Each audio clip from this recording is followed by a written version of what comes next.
Selamat pagi, Bapak Ibu Saudara sekalian. Selamat datang dalam acara Sarapan Sabda bersama saya Pak Saparman. Sarapan kita pada pagi hari ini diambil dari Yohanes 10.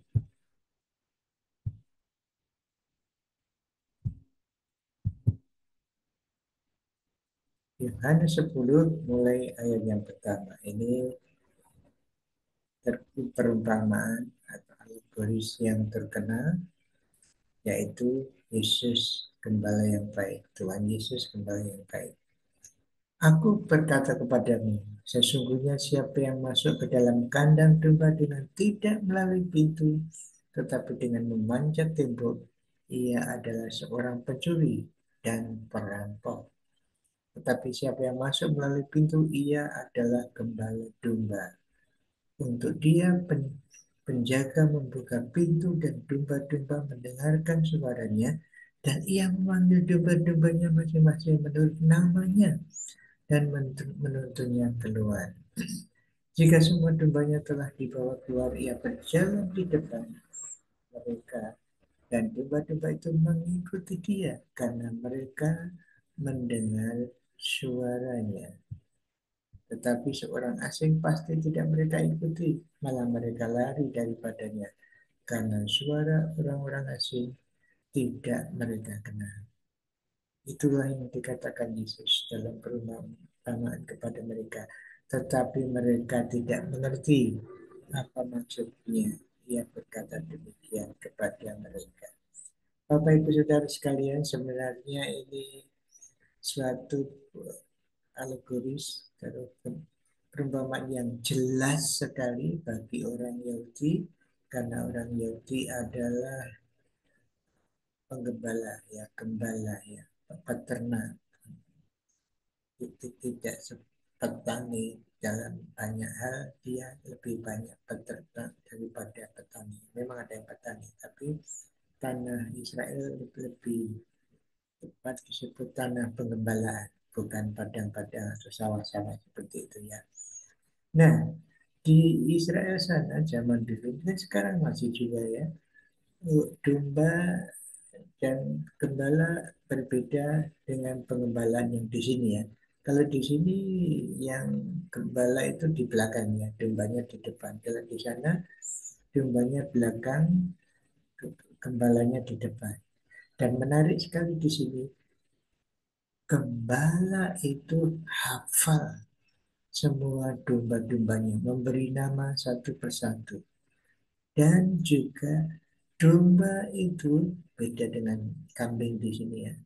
Domba itu ternyata mengenal suara gembalanya. Jadi kalau ada orang lain kecuali gembalanya, dia tidak mengikutinya, tidak kenal, katakan di sini. Dan ada dua hal di sini dikatakan penjaga domba, penjaga atau penggembala atau gembala beda dengan perampok atau pencuri. Kalau pencuri lewat tembok katanya, tapi kalau gembala lewat pintu.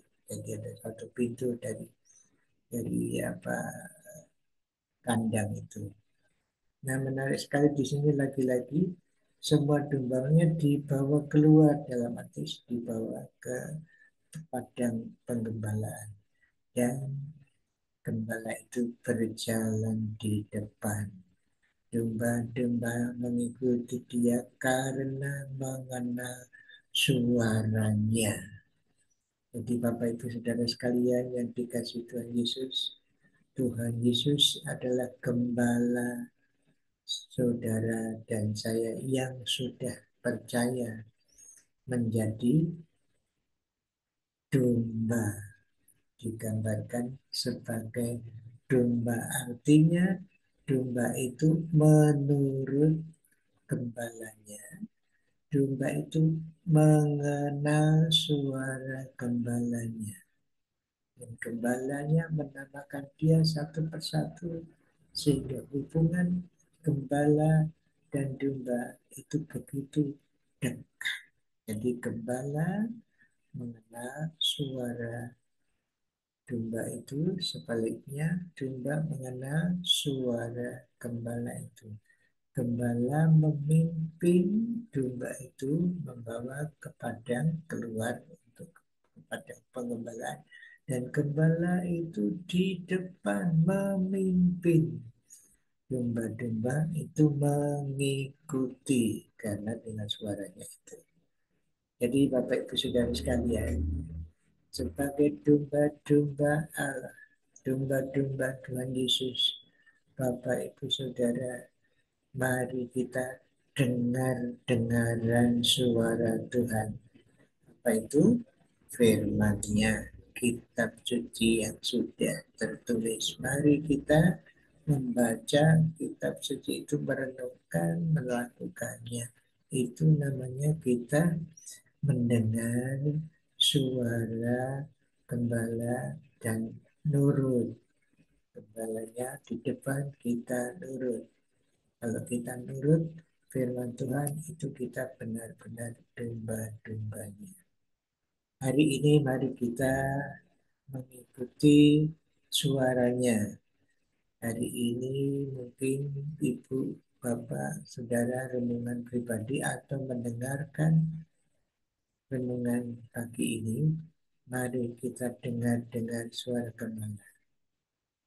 Apa yang diinginkan gembala kepada domba-dombanya, yaitu supaya dombanya mengenal persis suara gembala. Hari ini mungkin Tuhan berfirman kepada Bapak Ibu Saudara melalui renungan ini, atau melalui bacaan Bapak Ibu Saudara sendiri, atau melalui kawan, kesaksian kawan. Coba hari ini kita dengar-dengaran firman Tuhan. Dan kalau tahu persis Tuhan berfirman kepada saudara, lakukanlah. Mari kita berdoa. Bapa kami yang bertata dalam kerajaan surga, Tuhan Yesus, Gembala kami yang baik, yang sekarang duduk di sebelah kananmu, kami bersyukur ya Allah. Kami bersyukur ya Allah, ya Roh Kudus, karena Engkau telah mengingatkan kami bahwa kami adalah domba-domba penggembalaanmu. Tolong kami Tuhan, telinga hati kami, kiranya Tuhan jadikan sensitif, sehingga kami bisa mengerti firman-Mu, dan dengan pertolongan Roh yang Kudus, kami bisa melakukannya. Terima kasih Tuhan, terima kasih. Dalam nama Tuhan Yesus. Amin. Selamat berkarya Bapak Ibu Saudara sekalian. Tuhan Yesus memberkati Bapak Ibu Saudara dan saya. Amin.